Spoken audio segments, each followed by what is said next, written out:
रोज की तरह आज भी शाम होते ही सभी लोग अपने घरों में लौट रहे थे और राजेश भी जंगल के रास्ते से अपने घर की ओर जा रहा था। अरे कितना अंधेरा हो गया। आज के बाद तो दूर की कोई भी सवारी नहीं लेकर जाऊंगा।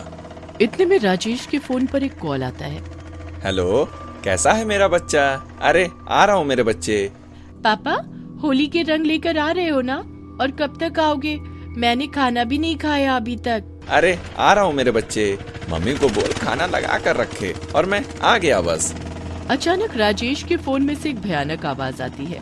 होली मुबारक हो राजेश। अरे मधु, किस आवाज में बात कर रही हो? मैं मधु नहीं हूँ राजेश। राजेश डर जाता है और फोन काट कर फिर से डायल करता है। गाड़ी चलाते हुए फोन पर बात नहीं करनी चाहिए राजेश। ऐसा बोलते ही राजेश का ऑटो बीच जंगल में रुक जाता है। राजेश पूरी कोशिश करता है लेकिन ऑटो स्टार्ट नहीं होता। जैसे ही वो फोन करता है, फोन में से खून टपकने लग जाता है। राजेश डर जाता है। आज कहाँ फंस गया? ऐसा कहते ही राजेश सामने देखता है कि सामने एक औरत चाकू लिए खड़ी है। चलो राजेश, अब मनाए खून की होली।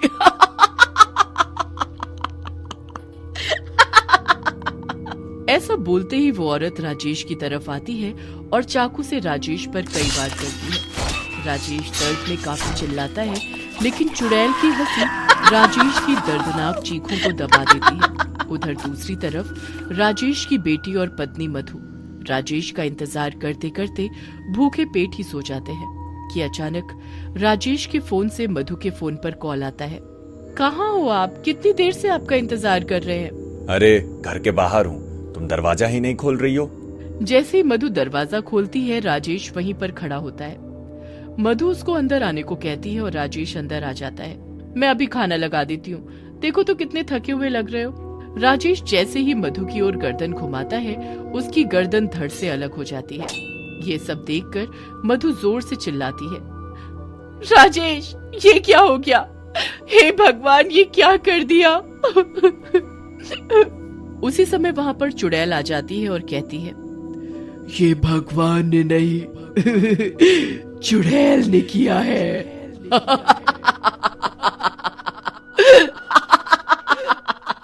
अब तेरी और तेरे बच्चों की बारी। राजेश इंतजार कर रहा है वहाँ ऊपर। मधु कुछ नहीं बोल पाती और चुड़ैल उस पूरे परिवार को मार देती है। मजा आ गया। आज लग रहा है होली है। कब से मैं ऐसी होली मनाना चाहती थी। राजेश, अरे ओ राजेश, कहाँ मर गया? चुड़ैल मधु की आवाज में बोलती है। यहीं पर तो है, मधु ही तो हूँ अब्बा। तुम मधु तो नहीं लगती। मधु ही तो हूँ। अब आंखों के साथ साथ कान भी गए आपके। हाँ ठीक कहती हो। आ जाओ अंदर, आपको कुछ खाने को देती हूँ। क्या बात है बेटी, आज बड़ी इज्जत दे रही हो। हाँ, आज बस इनकी लॉटरी लगी है। मुबारक हो फिर तो बेटी, कुछ खाना ही खिला दो फिर आज तो। हाँ हाँ, आओ ना। बूढ़ा जैसे ही अंदर जाता है, घर का दरवाजा बंद हो जाता है और चुड़ैल उसका भी सर अलग कर देती है। वाह, मजा आ गया फिर से। अगली होली पर नया शिकार ढूंढूंगी। इस चैनल को सब्सक्राइब कर लेना, नहीं तो अगली बारी तुम्हारी होगी।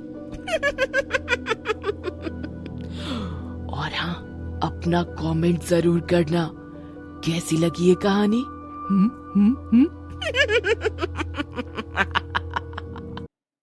चांदपुर गांव में एक परिवार रहता था। परिवार बहुत संपन्न नहीं था। परिवार में पति, पत्नी और उनका एक बेटा सोहन था। सोहन पढ़ाई में बहुत तेज था और ये देखकर उसके माता पिता बहुत खुश हो गए थे और उसे हर चीज देने की कोशिश करते थे जिससे उसकी पढ़ाई अच्छे से हो। एक दिन, अजी सुनो, गर्मी आ गई है और सोहन को पढ़ाई में बहुत परेशानी होती है। फिर क्या करें? कूलर तो मैं नहीं ला पाऊंगा, मेरे पास इतने पैसे नहीं है। फिर क्या करें, क्योंकि इतनी गर्मी में पढ़ाई करना उसके लिए मुश्किल होगा। पापा सोच में पड़ जाते हैं। अब क्या करें? आप एक काम करिए, अभी पंखा ले आइए जिससे उसको आराम हो। हाँ, ये ठीक है। इससे उसे पढ़ाई करने में तकलीफ भी नहीं होगी। अब थोड़ी देर में सोहन स्कूल से आता है। जैसे ही उसे ठंडी हवा लगती है और वो छत पर देखता है, खुश हो जाता है। मम्मी मम्मी, हाँ बेटा। ये पंखा। अरे बेटा, गर्मी बहुत होने लगी है ना, इसीलिए तुम्हारे पापा लेकर आए हैं ये पंखा। सोहन समझ जाता है कि ये पंखा उसके लिए लेकर आए हैं, लेकिन वो कुछ नहीं कहता और सोचता है, अब मुझे और मन लगा के पढ़ाई करना है, जिससे अपने माता पिता को बहुत अच्छे से रखूं। मम्मी भूख लगी है। हाँ बेटा, खाना तैयार है, आ जाओ। सोहन मम्मी और पापा साथ में बैठकर खाना खाते हैं और सोहन पढ़ने चला जाता है और उसको देखकर मम्मी पापा बहुत खुश होते हैं। ये पंखा तो बहुत महंगा होगा। हाँ, था तो महंगा, लेकिन हमें ये सस्ते में मिल गया। वो कैसे?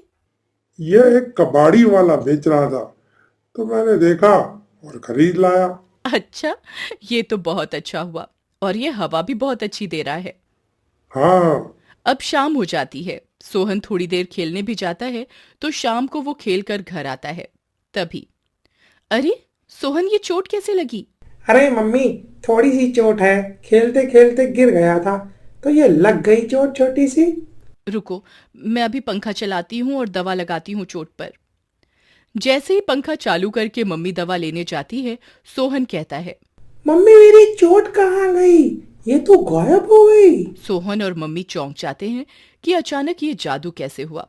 जब पापा घर आते हैं तो सोहन और मम्मी उन्हें बताते हैं और वो भी सोच में पड़ जाते हैं, लेकिन उनको कुछ समझ ही नहीं आता। सब सो जाते हैं। अचानक रात को एक आवाज आती है, हवा आ रही है ना, हवा आ रही है ना, हवा आ रही है ना, हवा आ रही है ना।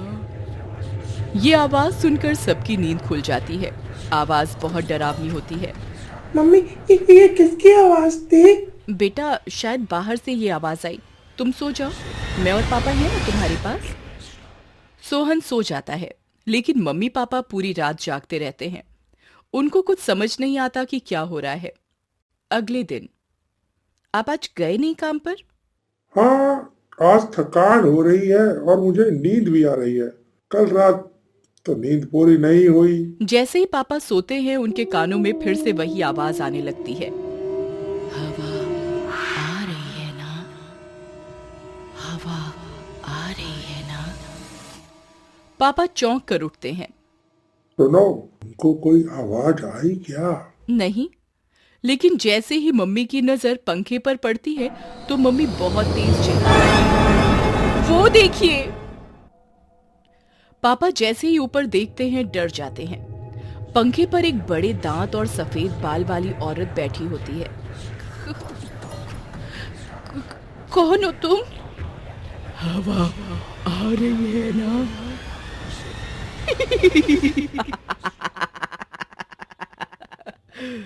हवा आ रही है ना।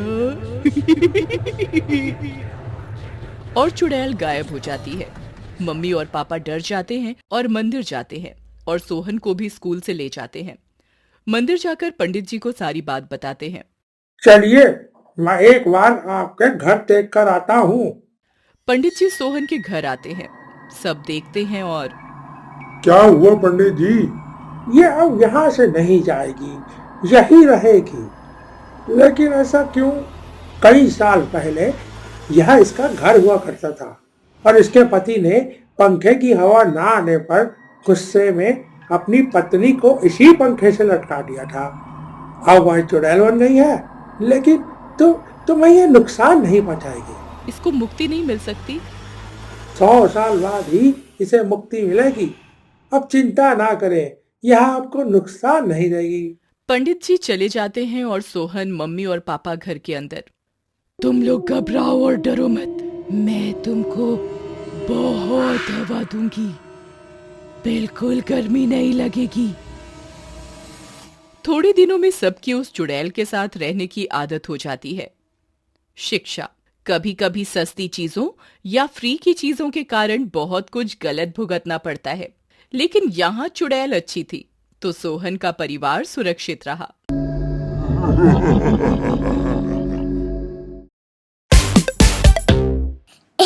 बनानी थी। जादुई मछली और डायन। चैनपुरा गांव में एक मछुआरा रहता था। उसकी 2 बेटियां थी, मेघा और सुमन।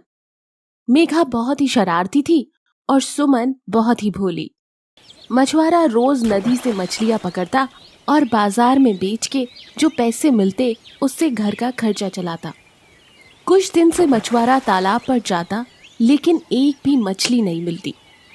ये सब 1 हफ्ते तक चलता रहा। सुनो जी, अब कुछ और काम कर लेते हैं, पता नहीं ये सब अब और कितने दिन चलेगा। मैं खुद यही सोच रहा था। ऊपर से महेश से नए जाल के लिए जो पैसे लिए थे वो भी लौटाने हैं। कुछ ही दिनों में शायद वो आता ही होगा।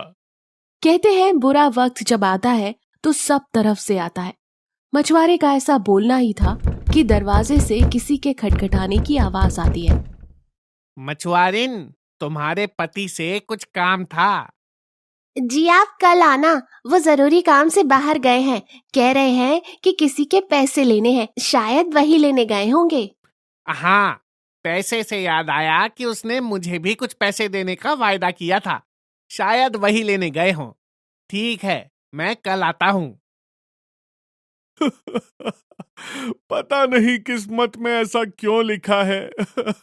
समझ नहीं आता कि अब क्या करूं। ये सब मछुआरे की दोनों बेटियां देख रही होती है। वो अपनी माँ से अपने पिता का हाथ बटाने के लिए कहती है, नहीं नहीं बेटा, हम दोनों है ना, तुम अपनी पढ़ाई की तरफ ध्यान दो। अगर तुम पढ़ लिख गई तो ऐसे दिन से हमेशा के लिए छुटकारा मिल जाएगा, इसलिए तुम मन लगाकर पढ़ाई करो। लेकिन दोनों बेटियां नहीं मानती। हम एक काम करते हैं, हम दोनों एक एक कर रात को पिताजी का जाल ले जाकर मछलियां पकड़ा करेंगी। जो मछलियां मिलेंगी उनको घर के आंगन में बने तालाब में रख दिया करेंगे और कुछ दिनों में सब माता पिता को बता देंगे। ठीक है, लेकिन मुझे रात में डर लगता है। डर? वो किस चीज से? भूत? भूत वूत कुछ नहीं होता, ये सब डरावने किस्से हैं। चल सो जा, रात में उठना है। आज रात मैं उठूंगी, कल तू जाना। ठीक है। रात होते ही मेघा पिता का जाल लेकर नदी किनारे पहुंच जाती है और थोड़ी देर बाद वो कुछ मछलियों को पकड़कर घर के आंगन में बने हुए तालाब में डाल देती है। कुछ मिला? हाँ, मछलियां तो मिली, लेकिन 1-2 दिन तक और काम करना पड़ेगा, फिर पिताजी को सब बता देंगे। अगली रात सुमन भी वैसा ही करती है। वो जैसे ही जाल निकालती है तो अचानक एक चमकती हुई मछली उसके जाल से छूटकर पानी में वापस चली जाती है। वो डर के मारे घर जाती है और ये सब अपनी बहन मेघा को बताती है। कहीं ये वही जादुई मछली तो नहीं जिसके बारे में दादी बताया करती थी? हाँ, हो सकता है, लेकिन अगर वो कोई भूत हुआ तो? चुप कर, कल देखती हूँ मैं इस भूत को। अगली रात वो जैसे ही जाल डालती है, वही चमकती हुई चीज उसके जाल में फंस जाती है। मेघा उसको जब पकड़ती है तो वो एक सुनहरे रंग की मछली होती है, जिसका पूरा शरीर सोने के समान चमकदार होता है। मुझे छोड़ दो नेक दिल लड़की, मुझे मालूम है तुम अपने पिता की सहायता करना चाहती हो, इसीलिए तुम दोनों बहनें रात में आकर जाल लगाती हो। तुम जो भी मांगोगी मैं तुम्हें दे दूंगी, बस तुम मुझे छोड़ दो। मेघा मछली को छोड़ देती है और मछली घर के आंगन का तालाब मछलियों से भर देती है। अगले दिन मेघा और सुमन अपने माता पिता को सब बताते हैं और उसके पिता आंगन में रखी सारी मछलियों को बाजार में बेच देते हैं और महेश को पैसे ब्याज समेत लौटा देते हैं। अगले दिन जब दोनों बहनें उस मछली का धन्यवाद करने वहां जाती हैं तो मछली रोते हुए बताती है कि ये सब जो हो रहा है उसका जिम्मेदार उस पहाड़ी पर बैठी डायन है। डायन? हाँ, डायन। वो इस गांव की हवा में जहर मिला रही है, जिसके चलते कोई भी आदमी अपने काम को ठीक ढंग से नहीं कर पाता, और ऐसा चलता रहा तो एक दिन ये गांव खाली हो जाएगा और ये डायन इस पूरे गांव पर अपना कब्जा कर लेगी। तुम फिक्र मत करो, मैं आज ये भी खत्म कर दूंगी। उसी रात मेघा उस पहाड़ी पर रहने वाली डायन की गुफा में जाती है। जिस दिन से ये गांव खाली हुआ उस दिन से मेरी शक्तियां और भी ज्यादा ताकतवर हो जाएंगी। फिक्र मत करो, तुम ऐसा नहीं कर पाओगी। मैं कल सुबह ही तुम्हें सरपंच के सामने ले जाऊंगी। सरपंच सरपंच के सामने। ऐसा कहते ही वो डायन मेघा को अपनी जादू की छड़ी से पत्थर में बदल देती है और ऐसा करके वो जोर जोर से हंसने लगती है। ये मुँह और मसूर की दाल मुझे पकड़ने आई थी। ये सब बोलते ही अचानक एक तेज रोशनी आती है और उस डायन को पत्थर में बदल देती है और मेघा को फिर से इंसान के रूप में। जैसे ही मेघा इंसानी रूप में आती है, वो अपनी बहन सुमन के हाथों में जादुई छड़ी देखती है। बहन, तुमने ये कैसे किया और तुम यहाँ कैसे?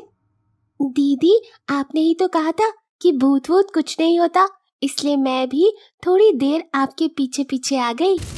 मेघा और सुमन उस पूरी जगह को जला देते हैं और जादू की छड़ी उस मछली को दे देते हैं।